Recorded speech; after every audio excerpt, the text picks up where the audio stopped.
Bonjour et bienvenue dans la quotidienne de School TV, l'émission qui vous raconte l'éducation au quotidien. Au sommaire, aujourd'hui, 340 000 enfants, ados et jeunes adultes sont suivis chaque année par l'aide sociale à l'enfance, l'ASE, et chaque cas est unique. Alors, comment faire? On pose la question à Jacques Trémintin, il est l'invité du Grand Oral.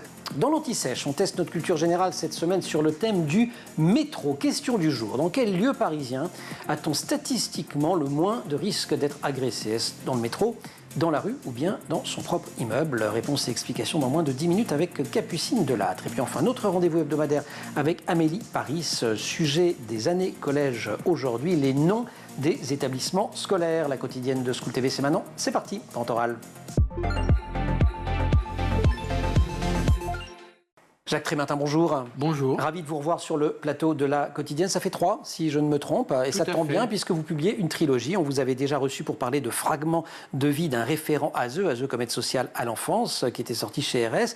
100 idées reçues sur l'ASE, qui était sorti aux éditions de l'École des hautes études en santé publique, si je ne me trompe. Et là, aux éditions Chroniques Sociales, vous bouclez cette trilogie avec 50 nuances d'enfants en danger, de la réalité à la fiction ou de la fiction à la réalité, avec une préface de Jean-Pierre Rosenzweig. 50 nuances, 52 en fait, si je vous ai bien lu, des récits que vous avez imaginés qui mêlent évidemment toutes ces années d'expérience, mais vous vous êtes autorisé une part de, alors je ne sais pas si c'est de fantaisie, mais en tout cas de fiction. Pourquoi cette forme ?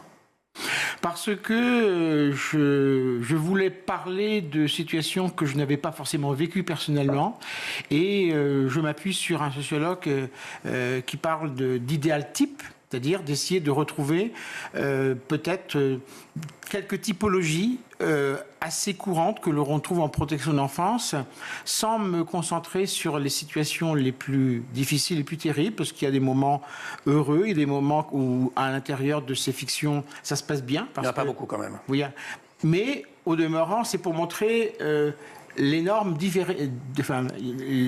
le nombre important de situations auxquelles on peut être confronté et auxquelles on ne s'attend pas forcément quand on n'est pas dans le secteur. Avec l'idée que c'est un artisanat. Quand je disais 340 000 jeunes placés, 340 000 réponses, c'est vraiment ça en fait. Il n'y a pas... alors, quelques idéotypes quand même, mais... On est dans un artisanat, mais aussi l'artisan qui va, par exemple, fabriquer une table, il ne va pas le faire à la chaîne. C'est-à-dire qu'à un moment donné, eh bien, il y a un geste qui va s'ajuster à des circonstances. Le bois a un petit peu pris l'humidité. Par exemple, l'enfant, c'est pareil. On doit s'adapter non seulement à sa spécificité, mais aussi au moment à partir duquel on travaille avec lui. Il y a un alignement des planètes qui, à un moment, va faire qu'on va pouvoir rentrer en relation avec lui. Mais peut-être que le même acte, la même parole, la même intervention, peut-être un jour avant ou un jour après, n'aurait peut-être pas abouti. Mais c'est comme des parents avec leurs enfants. Oui, au fond, on n'en sait pas grand-chose. L'ASE, l'aide sociale à l'enfance, elle est régulièrement attaquée. Il y a encore eu un reportage récemment sur Envoyé spécial. Ce que vous rappelez aussi, c'est qu'elle peut pas tout. Et puis quand même, surtout, qu'il faut, j'allais dire, remettre l'église au centre du village. Elle n'est pas responsable des maltraitances dans les familles. J'allais dire d'une certaine manière, c'est pas vous qui avez commencé. On récupère des grenades dégoupillées. Voilà. Et puis, je n'ai pas grande connaissance militaire, mais je pense qu'il y a un goujon sur lequel on appuie au niveau de la grenade pour qu'elle n'explose pas. Mais quand on retrouve cette grenade dégoupillée, on fait au mieux. On essaie de trouver la meilleure façon pour que ça n'explose pas. Mais parfois, ça explose à notre plus grand mal. D'abord, le malheur pour l'enfant, mais avec un sentiment de culpabilité, un sentiment d'échec de notre part quand ça ne fonctionne pas. On va raconter quelques-uns de ces 52 cas que vous avez imaginés, mais je voudrais commencer par ce que vous donnez à la fin de l'ouvrage. De quoi la protection de l'enfance est-elle le nom? Et vous proposez 10 mots. Alors, on n'est pas obligé de passer trop longtemps sur chacun, mais quand même, vous proposez en tout premier le mot affectif. Alors, c'est un véritable tabou dans la profession, puisqu'on a le sentiment qu'il faudrait surtout pas s'attacher aux enfants. Moi, je prends toujours cette illustration. Je dis que quand on fait une longue distance, on va faire son plein de carburant. Et quand on va avoir fait 800-900 km, on va refaire un nouveau plein de carburant. Un enfant, il a besoin d'être nourri, il a besoin d'avoir de l'eau pour s'hydrater, il a besoin d'être protégé contre le froid, contre la chaleur. Mais il a aussi besoin de faire le plan d'affectif. De la part des personnes qui sont autour de lui, il a besoin de lire dans le regard de l'autre, quel qu'il soit, un prof, un éducateur sportif, d'abord ses parents, bien sûr, mais toutes ces personnes qui sont autour de lui. On lui veut du bien. Et il a besoin de sentir qu'il est quelqu'un d'important. C'est ça. Et qu'on a besoin de nourrir son estime de soi. Je suis quelqu'un de bien. Et cet affectif, eh bien, les professionnels vont l'alimenter au même titre que plein d'autres personnes ressources autour de lui. Le deuxième mot, vous l'avez déjà illustré, c'est la notion d'ajustement. Le troisième, c'est bienveillance. Confiance, aussi précieuse, écrivez-vous, que la prunelle de ses yeux. Oui, on n'a pas à être dans une posture où on va remettre en cause l'enfant pour les erreurs qu'il commet.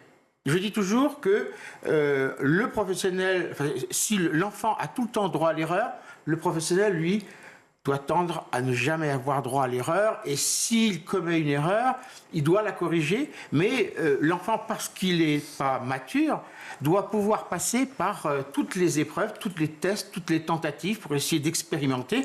Et donc, on doit lui permettre à la fois cette marge de manœuvre et à la fois de pouvoir lui redonner un cadre, lui redonner des limites, lui apporter des réponses, mais toujours avec cette immense bienveillance qu'on lui doit en tant qu'enfant qui effectivement n'est pas mature. Continuité, là c'est là où le bas blesse.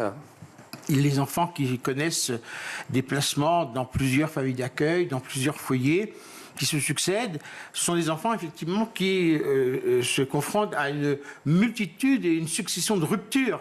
Ces ruptures qui sont souvent assez catastrophiques et qui viennent en rajouter. Et moi j'ai la chance d'avoir fait le choix de rester 25 ans dans le même service et d'avoir suivi les gamins pendant une longue période. Mais c'est vrai que c'est pas le cas, ce n'est plus le cas aujourd'hui, puisque il y a un turnover énorme au niveau de l'aide sociale à l'enfance, avec des collègues qui sont épuisés et qui sont parfois complètement déstabilisés par le manque de moyens et qui vont chercher ailleurs, parce que parfois il faut aussi, dans ce genre de circonstances, se protéger soi-même. Il faut peut-être en épuisement professionnel. Le sixième, je ne m'attendais pas à le trouver, la créativité. Créativité, parce qu'à chaque instant, il faut inventer. Il faut imaginer, il faut concevoir, il faut prendre des initiatives. En permanence, on est face à un paquet de pointes qu'il va falloir, ou paquet de pointes, ou on pourrait employer le terme, un sac de nœuds. Il va falloir essayer d'élier l'un après l'autre en essayant d'imaginer comment on va faire et par quels moyens on va élaborer pour réussir à démêler ce sac de nœuds. Et je dirais que c'est un petit peu ce qui est passionnant dans ce travail, c'est qu'on n'a jamais affaire à la même situation, à la même problématique. Et il faut chercher au fond de soi-même, au niveau des ressources extérieures, avec les collègues, en disant comment on va se débrouiller dans ces situations-là. Et c'est un côté qui est extrêmement passionnant. L'écoute, l'empathie, ce sont les 7e et 8e, on les aura compris, on les déduit de ce qui précédait. L'opiniâtreté, vous nous citez Charles le Téméraire, il n'est pas besoin d'espérer pour entreprendre, ni de réussir pour persévérer. Mais quand on vous lit, on se dit quel tonneau des Danaïdes. Mais oui, mais moi quand j'ai commencé, toujours, j'ai eu l'occasion de le dire avec un gamin, je ne me posais jamais la question s'il y avait un taux de réussite ou pas. Et je me disais, voilà, j'ai cette situation, alors parfois des circonstances faisaient que je ne les suivais plus, qu'il y avait un changement de référent ou une réorientation, mais je me donnais pour objectif, j'ai commencé avec toi, je finirai jusqu'au bout, tant que ce me sera possible, pour créer cette confiance et prouver, moi je disais toujours aux gamins, je ne veux pas que tu me fasses confiance, je veux que tu vérifies si tu peux me faire confiance. Je veux que tu vois que je dis ce que je fais ce que je dis. Je ne m'engage pas si je ne suis pas sûr d'accomplir mon engagement. Et donc cette approche, ça permet de structurer, de fonder la confiance qu'il y a entre le professionnel et l'enfant. Et le 10e point, c'est le non-jugement. Quelles que soient les circonstances, l'enfant peut parfois poser des actes plus particulièrement par contre des adolescents qui font des passages à l'acte en termes de délinquance. Des tentatives de suicide aussi. Tentatives de suicide, mais parfois aussi agressions, trafic, qui les font apparaître d'un point de vue moral de façon tout à fait critiquable. Mais on s'est engagé avec le gamin, quoi qu'il fasse et quelle que soit la façon dont il se comporte, il faut être dans la continuité, il faut être présent, inconditionnel. Inconditionnellement. Jacques Trémintin, on a posé le cadre, on va rentrer dans les détails juste après l'anti-sèche et dérouler quelques-unes de ces 50 nuances d'enfants en danger. Mais pour l'instant, on teste notre culture générale. L'histoire du métro, Capucine Delattre.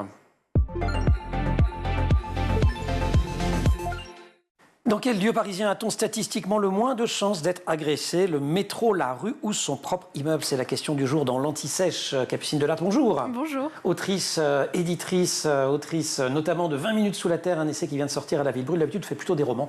D'ailleurs, c'est votre premier essai. C'est mon tout premier essai, exactement. Bon, consacré au métro que vous adorez. Alors, j'allais dire, vous connaissant un petit peu, la réponse est dans la question. Où est-ce qu'on a le moins de risque d'être agressé? Eh bien, dans le métro, en réalité. Parce qu'il ne mérite pas sa réputation d'endroit glauque et violent. Bah, tout à fait, c'est-à-dire que, alors déjà, on va préciser qu'on va mettre beaucoup de nuances et que là, je vais généraliser, mais qu'évidemment, il y a tout un tas d'exceptions, de particularités, etc. Mais qu'en fait, quand on regarde vraiment la réalité statistique, même si là encore, elle peut être nuancée, parce que toutes les violences ne sont pas forcément déclarées, etc., bah, le métro n'est clairement pas le lieu le plus violent qui soit. C'est surtout un lieu où les violences se voient particulièrement, parce que l'espace est exigu, l'espace est contraint, et donc on se voit beaucoup plus et on est beaucoup plus témoin de ce qui se passe, et donc par une espèce de biais de sélection, on va le retenir davantage. Et puis on voit aussi que les gens ont vu, que les gens ne réagissent pas, là où par exemple quand on est chez soi, il n'y a pas de témoins, quand on est dans la rue, on peut se dire que les gens n'ont pas vu. Et puis il y a aussi ce contexte. Donc ce que vous dites, c'est que c'est un lieu d'exposition, de la violence, mais pas de production spécifique d'agression, de violence sexuelle, de c'est ça. Et en fait, sentiment d'insécurité. Pour autant, il y a cet imaginaire collectif qui existe, c'est-à-dire que quand j'ai commencé à dire que j'écrivais un livre sur le métro, tout le monde m'a dit mais tu vas parler des violences sexuelles. Et en fait, ça m'a interrogée parce que moi-même c'était un réflexe que j'avais eu, mais en fond, si j'avais écrit un livre sur l'école ou le sport, est-ce qu'on m'aurait dit vas-tu parler des violences sexuelles, alors qu'on sait qu'il y a des violences sexuelles aussi dans le milieu scolaire et le milieu sportif. Et si vous écrivez un livre sur la famille, il y en a encore plus. Et encore plus. Et pourtant, voilà, quand on dit les parents, on pense pas violence, alors que malheureusement, ça peut exister, quoi. Alors pourquoi il y a cette image glauque du métro? J'ai pas tout à fait la question de la violence. Non, le côté glauque, c'est plutôt le côté. En fait, il y a cet imaginaire d'un espace sous la terre. Sous la terre, qu'est-ce qu'il y a? Il y a les cercueils, il y a les monstres, il y a les égouts, il y a les zombies et les araignées, quoi. Et ça peut paraître caricatural, mais je pense que c'est très puissant. Et pour avoir aussi pu beaucoup parler du métro avec beaucoup de gens, il y a pas mal de personnes qui ont peur du métro en tant que tel, ou des personnes qui, par exemple, après un deuil, vont avoir du mal à retourner dans le métro parce que justement, c'est une boîte sous la terre. Donc ça peut aussi beaucoup jouer. Et je pense qu'il y a aussi cette envie de se dire que c'est le métro effectivement qui crée cette violence. C'est aussi quelque chose qui a été beaucoup porté par le cinéma. On peut penser à Irréversible de Gaspard Noé, tristement célèbre scène. Mais je pense que c'est un peu facile, illusoire et trompeur. C'est-à-dire que la violence qui a lieu dans le métro, et elle peut avoir lieu, il y a des agressions, il y a des vols, etc. Mais c'est pas une violence qui est créée par le métro parce que ce serait un lieu qui déclencherait nos appétits les plus sanguinaires ou que sais-je. C'est juste que ça se voit davantage, qu'on le retient et qu'on a moins de difficulté à l'accepter parce que justement on peut avoir cette excuse de « Ah mais c'est le métro ». Ce n'est pas la société en elle-même qui a un problème avec la violence, c'est juste le métro qui... Parce que c'est ce que j'allais dire, parce qu'on parle de violence, on l'a pris par le bout de l'agression, mais il y a aussi d'autres formes de violence, et notamment les violences sociales. Et parfois le métro, parce qu'il accueille absolument toutes les populations, y compris les plus démunies, c'est aussi un lieu de concentration, de misère, de fatigue sociale. Enfin, pour qui prend le métro parisien, mais je pense que ce serait dans plein d'autres villes, tôt le matin, et voit les gens qui terminent leur nuit pour aller nettoyer les bureaux à l'autre bout très loin de là où ils habitent. On voit tout ça aussi dans le métro. C'est ça aussi qui en fait un lieu de... Oui, tout à fait. On ne peut pas faire comme si ça n'existait pas. Et dans le même temps, c'est un peu le lieu où on a accepté qu'il y aurait de l'injustice et de la misère. C'est-à-dire que je prends beaucoup cet exemple des SDF qui dorment dans les stations de métro et où, à plusieurs reprises, les gens s'émeuvent du fait que les sièges sont reconçus pour qu'ils ne puissent plus dormir dessus. Absolument. Et en fait, t'as envie de dire, mais attendez, la question, c'est pas « Oh là là, les SDF ne peuvent plus dormir dans le métro », c'est « Des SDF doivent dormir dans le métro ». C'est ça le sujet. Le problème est là. C'est ça le problème. C'est pas que c'est pas confortable dans le métro, c'est qu'ils n'ont pas de domicile, quoi. Alors qu'il y a plein de domiciles vides dans toutes les villes de France et de Navarre. Donc bref. Donc en fait, il y a un peu cette idée-là du métro où on se dit, c'est comme ça. De toute façon, le métro, c'est nul, c'est horrible, c'est sale. Donc c'est pas, ça nous choque pas tant d'y voir se refléter certaines injustices. Mais là encore, ce que vous nous dites, c'est que c'est le reflet, c'est l'exposition, c'est le fait qu'on voit les choses à cet endroit-là. Bah, c'est tout à fait ça. Dont on peut éventuellement se protéger si on ne prend pas le métro. Oui, et détourner le regard beaucoup plus facilement, alors que on le sait très bien, quand quelqu'un mendie dans une rame de métro, tout le monde le voit, tout le monde le sait, et tout le monde, pour le coup, fait semblant de ne pas voir, mais on sait très bien qu'on fait semblant. Là où dans d'autres configurations sociales, c'est beaucoup plus facile d'ignorer la misère, la pauvreté, l'injustice. Dans le métro, on ne peut pas fuir ça. On l'a face à nous. Merci beaucoup, Capucine Delattre, autrice, éditrice. Dans les romans que vous avez publiés, il y avait eu Les Déviantes, c'était en 2020 chez Belfond. Il y a eu ensuite Un monde plus sale que moi, De son sang, et donc, premier essai, 20 minutes sous la terre. On se retrouve demain ? À demain. Allez, question pour demain. À quelle occasion le métro de Paris a-t-il été inauguré comme vitrine d'une ville moderne et accessible à toutes et tous ? C'est pour demain la réponse à cette question, et pour l'heure, la quotidienne. La quotidienne, la suite. Oui, la quotidienne, la suite. Grand oral, la suite surtout. 50 nuances d'enfants en danger, il y en a en fait 52. C'est le nouveau livre de Jacques Trémintin qui clôt sa trilogie consacrée à l'enfance en danger, à ses 27 années d'expérience d'éducateur spécialisé. Alors, des histoires que vous avez inventées, vous faites parler généralement, c'est toujours construit pareil. Il y a d'abord un témoignage à la première personne d'un jeune homme, jeune fille, à des âges différents. Ensuite, on a le témoignage d'un ou d'une professionnelle, souvent éducatrice à jeu, pas forcément non plus. Et puis, vous nous imaginez un destin à ceux qu'ils sont devenus. Et ça permet de découvrir le métier finalement, de manière extrêmement riche, point par point. Alors le premier cas que vous racontez, c'est celui de Tariq, il a 8 ans. Le titre, c'est Quand il a bu, il me tape. Et la question qui se pose, c'est la question de savoir si on va retirer l'enfant ou pas de la famille. Et Alice, l'éducatrice, dit un moment, mieux vaut un impact fort sur une courte durée qu'une punition au délai interminable qui finit par perdre tout son sens. Et de toute façon, on est toujours à se demander si on sépare l'enfant d'avec son milieu trop tôt ou trop tard. Ça, vraiment, séparer l'enfant de son milieu, ça reste tout du long le choix cornélien. Le choix cornélien, et moi ce que je dis souvent, c'est que ma hantise, c'est un jour de rencontrer, ce qui se passe assez régulièrement, ce sont des jeunes qui sont 35, 40 ans, qui viennent me voir, qui me reconnaissent. Moi, ils ont grandi, je ne les reconnais pas. Et ma hantise, c'est de voir un jour un jeune qui vient me voir, qui me dit, tu sais, Jacques, tu m'as retiré. Alors, c'est pas moi qui l'ai retiré, c'est les enfants, mais pour lui, c'est moi qui étais au quotidien dans l'accompagnement. Donc, ils me disent, tu m'as retiré de ma famille, mais tu sais, j'aurais pu encore rester, et tu m'as pourri mon enfance, et tu m'as privé de ma famille. Et puis, une autre inquiétude, c'est de rencontrer une autre fois... Non, c'est jamais arrivé. Mais c'est même une fantasme, c'est mes appréhensions. C'est de rencontrer un enfant qui me dirait, tu sais, tu te rappelles, tu m'as placé. Mais tu as mis du temps à me placer. Pendant que tu étais en train d'hésiter, à te dire, il y a encore des possibilités avec tes parents, on progresse. Eh bien, derrière ton dos, quand tu étais parti, mais il me filait des raclées. Et tu m'as pourri mon enfance. Donc, la difficulté qui se pose, c'est toujours de dire, est-ce que c'est le bon moment ? Parce qu'en même temps, les enfants qui restent trop longtemps dans les familles maltraitantes ont parfois un destin extrêmement chaotique. Parce qu'après, c'est encore plus difficile de réussir à reconstruire ce qui a été massacré. Mais à l'inverse, eh bien, qui sommes-nous pour décider de priver un enfant d'un temps de séjour dans sa famille pour essayer de raccrocher les wagons Bon, et ça résistera de toute façon à tous les algorithmes de la Terre, à toutes les méthodes. C'est à un moment donné un pari sur l'humain qui est fait et dont on espère qu'il sera gagné à la fin. On découvre des dispositifs en parcourant votre livre. Par exemple, celui des séjours de rupture. Pas facile à faire accepter. C'est quoi un séjour de rupture ? Un séjour de rupture souvent, c'est organisé, mais ça peut être en Espagne, ça peut être beaucoup en Afrique, par exemple, où il s'agit d'envoyer un enfant, un adolescent, souvent, sur une période de 3 mois, 6 mois, 9 mois parfois, en cassant complètement ses repères. Et ça marche. Et ça fonctionne. Et parce que il y a à la période de l'adolescence une grande capacité d'évolution. Les gamins peuvent bouger énormément. Et le fait de les retirer de leur quartier, de leur milieu amical, de leur famille, eh bien, on les plonge dans une aventure où ils ne connaissent pas, ils perdent tous leurs repères. Ils sont bien sûr suivis, accompagnés par des professionnels au quotidien, mais en les changeant de culture, en modifiant leurs habitudes, il arrive extrêmement fréquemment que l'on réussisse à obtenir un vrai changement, même si c'est une étape. Et ce qui compte souvent, une fois que le jeune a fait ce séjour de rupture, c'est aménager un espace d'accueil quand il va rentrer pour ne pas ruiner tous les efforts qui ont été faits pendant la période du séjour de rupture. Vous avez mentionné, on en a parlé dans la première partie de l'émission, la dimension affective du métier, de la relation. Je veux qu'il m'adopte, c'est le cas numéro 9 que vous nous proposez. Ça arrive, quoi. Le jeune veut être adopté par sa famille d'accueil. Ouais. Et ça arrive. Moi, une très belle histoire qui est arrivée après que je sois parti en retraite. 2 enfants qui avaient une trentaine d'années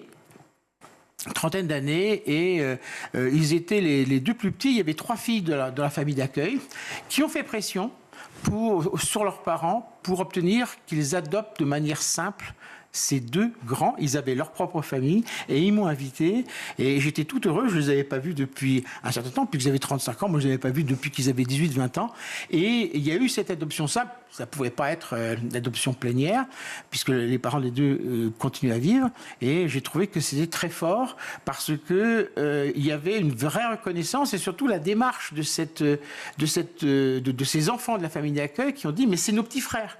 Et donc, nous, on veut que vous les adoptiez. » Et là, on se dit... Alors, ça, c'est une vraie histoire. Hein. Mais dans la fiction que je présente, c'est vrai que jusqu'où peut aller l'affection que l'on déploie en tant que professionnel par rapport à un enfant. Et dans la fiction, si je me souviens bien, les parents, ils disent... les parents adoptifs, pas adoptifs, non, de la famille d'accueil, disent « t'es sympa, mais nous, on est 60 ans, maintenant, on va prendre notre retraite, on a envie de voyager. C'était un boulot, quoi. » Voilà, et que parfois, les familles d'accueil sont entre les deux. C'est-à-dire qu'ils peuvent être dans une logique de dire mais on a gagné notre droit à bénéficier de notre retraite, mais ils sont extrêmement en difficulté dans cette vignette parce qu'ils disent en même temps on a l'impression qu'on va trahir l'enfant, quoi. Hein, et puis bon, ça se termine, j'invente une fin. Oui, vous inventez une fin parrainage. Pas trop malheureuse malgré tout. C'est l'ASE qui m'a sauvé, c'est aussi un des cas. On parle rarement d'elle au service car tout se déroule bien. C'est Rudy, le référent que vous avez imaginé, qui parle d'Emma. Le bon travail, celui qui ne fait pas la une des journaux. On ne rappelle pas aussi, très souvent, vous le faites plus loin dans le livre, que la moitié des mesures d'aide n'aboutit pas à un placement non plus. Enfin voilà, il y a plein d'autres façons. La moitié, c'est de l'aide éducative à domicile. Voilà. Hein, sur les presque 400 000 qu'on évoque, 48% à peu près, ce sont de l'aide à domicile qui peuvent déboucher éventuellement, si ça se déroule mal, par un placement. Mais l'accompagnement dans les familles, le soutien à la parentalité, l'aide auprès des enfants, c'est une part notable et très importante du travail de l'aide sociale à l'enfance et de la protection de l'enfance en France. Sujet souvent très poignant, il est traité à travers le cas de Karine, 16 ans. Il était aussi au cœur de ce documentaire d'Envoyé spécial, la prostitution et la question de la prostitution. C'est vrai qu'il y a des réseaux qui rôdent autour des foyers. C'est vrai que les jeunes filles qui sont dans ces foyers sont une proie, et je prononce à dessein parce qu'il y a une notion de prédation de la part de mauvaises personnes pour qu'elles se prostituent. Une des hypothèses pour essayer de comprendre pourquoi ces jeunes filles se laissent happer, ce sont des mécanismes d'emprise. De la même façon que un certain nombre de dames, de femmes qui sont victimes de violences conjugales peuvent être amenées à un moment ou à un autre à revenir, retomber entre les mains de leurs tortionnaires, et alors qu'ils sont venus voir 1 fois, 2 fois, 3 fois l'assistance sociale. Et dans ce cas-là, la seule solution, c'est d'être ouvert, d'être disponible, de ne pas perdre patience, d'être toujours dans ce que j'évoque, cette bienveillance, et se dire que peut-être qu'au bout de la 3e, 4e, 5e, 6e fois, cette femme, elle va franchir le pas, elle va décider d'être dans la rupture franche et reprendre sa vie en main. Concernant ces jeunes filles, c'est vrai que c'est terrifiant de se représenter comment ces jeunes filles sont des véritables proies, ils sont des victimes, mais il faut rester disponible, il faut rester comme personne ressource pour qu'elles puissent venir vers les professionnels lorsque elles ont décidé de changer.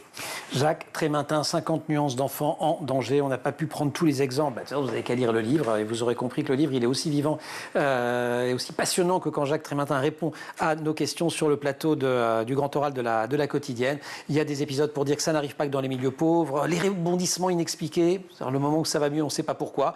De la même façon que parfois ça va moins bien et on n'arrive pas à savoir pourquoi non plus. Les éducateurs qui eux-mêmes ont des problèmes avec leurs propres enfants, j'ai beaucoup aimé cet épisode, les cordonniers ne sont pas toujours les mieux chaussés, le fameux gouffre des 18 ans où parfois on se retrouve à la rue ou encore la figure d'un ancien de l'ASE qui devient lui-même éducateur. Jacques, merci beaucoup. Vous restez avec nous. Ouais, on pousse les portes d'un collège chaque semaine dans la quotidienne et on retrouve derrière les portes Amélie Paris.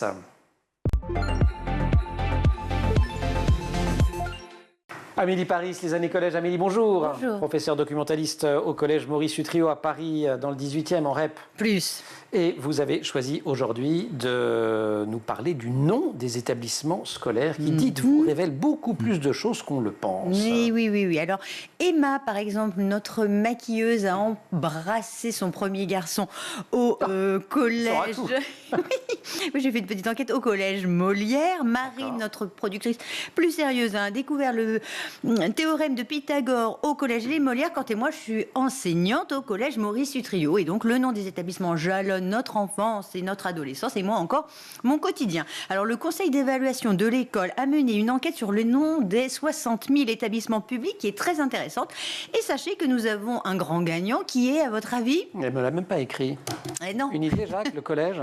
Non, alors c'est une école. C'est les écoles. Oui. Ah, école. Oui. Une Victor Hugo ou une Jules Ferry, non? Et une Jules Ferry, exactement. Yes. Chaque matin... Bon, c'est pas très dur non plus. Hein. Pas très étonnant. Modeste, tu sais, ouais, Jules Ferry. Oui, chaque matin, 100 000 élèves se rendent donc dans une école qui porte le nom de Jules Ferry. Alors évidemment, en tant qu'inventeur de l'instruction gratuite, publique, laïque et obligatoire, c'était pas tellement étonnant. Alors ensuite, au primaire, c'est Jacques Prévert qui arrive second, tandis qu'au collège, c'est Jean Moulin et au lycée, Jean Moulin ex aequo avec Jean Monnet. Ah, excellent. Il y a aussi les établissements qu'on baptise, notamment ceux qui voient le jour ou qu'on rebaptise pour ceux qui entreprennent de changer de nom. Oui. Alors ils sont 3500 tous les ans à être nommés ou renommés. Ah, c'est énorme. Mais oui, c'est beaucoup. Hein. Et le choix revient aux collectivités territoriales en concertation avec la communauté éducative. Alors ça donne une idée des tendances actuelles. Alors en ce moment, la moitié des noms donnés sont désormais des noms de femmes. Il était temps. Marie Curie, oui, se sentira moins seule puisque maintenant Simone Veil est en train de la rattraper. Et cette tendance à la féminisation remonte à 2017, donc c'est quand même assez récent. Alors l'enquête s'est aussi intéressée à la corrélation entre le nom de l'établissement et le profil social des élèves. Et c'est Rosa Parks qui est souvent associée aux établissements relevant de l'éducation prioritaire. Et en 2018, c'est même le nom le plus donné aux établissements classés REP ou REP+, devant Pablo Neruda et Nelson Mandela. Et il y a d'ailleurs un lycée en Seine-Saint-Denis, Angela Davis, qui a été rebaptisé. Il s'appelait, je crois, avant Rosa Parks, c'est revenu. Il s'appelait Angela Davis. Il est sorti de terre en 2017. À l'époque, tout le monde était d'accord pour le nommer ainsi, mais très vite, finalement, Valérie Pécresse a refusé d'entériner cette dénomination, mettant en cause une tribune co-signée en 2021 par l'universitaire américaine.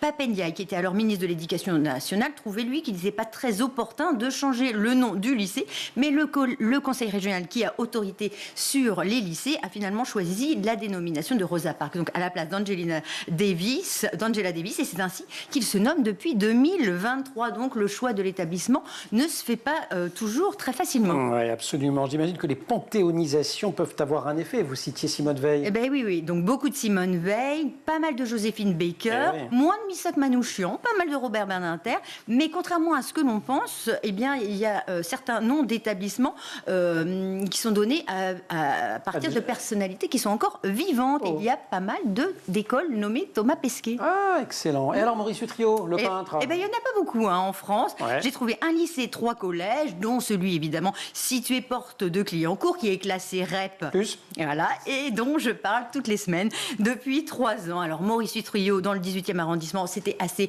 logique, il n'y a pas eu de polémique. Il y avait d'ailleurs un lycée professionnel nommé Suzanne Valadon, qui était pas très loin, mais qui a fermé il y a quelques années. Maurice Utrillo et sa mère, des figures emblématiques du 18e arrondissement, que les établissements scolaires ont honoré. On rappelle qu'ils vivaient et qu'ils partageaient le même atelier dans l'actuel musée de Montmartre. En 1918, Utrillo écrivit « J'ai fait 1000 toiles de Montmartre » et moi j'aime particulièrement sa période blanche, Montmartre sous la neige. Et donc c'est avec ce magnifique tableau peint par Maurice Utrillo, à qui l'on doit aussi le nom du collège, où je suis professeur documentaliste depuis 5 ans et dont je vous parle toutes les semaines. Et voilà, c'était ma dernière chronique qui se termine comme ça. On va pas pleurer non plus, non. On va célébrer la vie. De toute façon, vous êtes déjà prête à partir pour le réveillon. Oui. Hein? Non, mais sérieux. Et moi, je dis que c'est ça qu'il faut se souhaiter, de bonnes vacances et de bonnes fêtes de fin d'année. C'est tout ce que je vous souhaite. Chère Amélie, je vous en souhaite autant, cher Jacques. 50 nuances d'enfants en danger, de la réalité à la fiction ou de la fiction à la réalité. Préface de Jean-Pierre Rosenzweig, ça vient de sortir aux éditions Chronique Sociale dans la collection Comprendre les personnes. Et merci aussi à toute l'équipe de l'émission. Emma Razafan-Ralambeau au maquillage, Marine Plantec à la préparation de l'émission, qui est en régie aujourd'hui avec Thibaut Goury-Lafont au son et Mani Pézèche à la réalisation. Vous restez sur School TV et vous nous retrouvez nous en permanence sur Internet et sur les réseaux sociaux.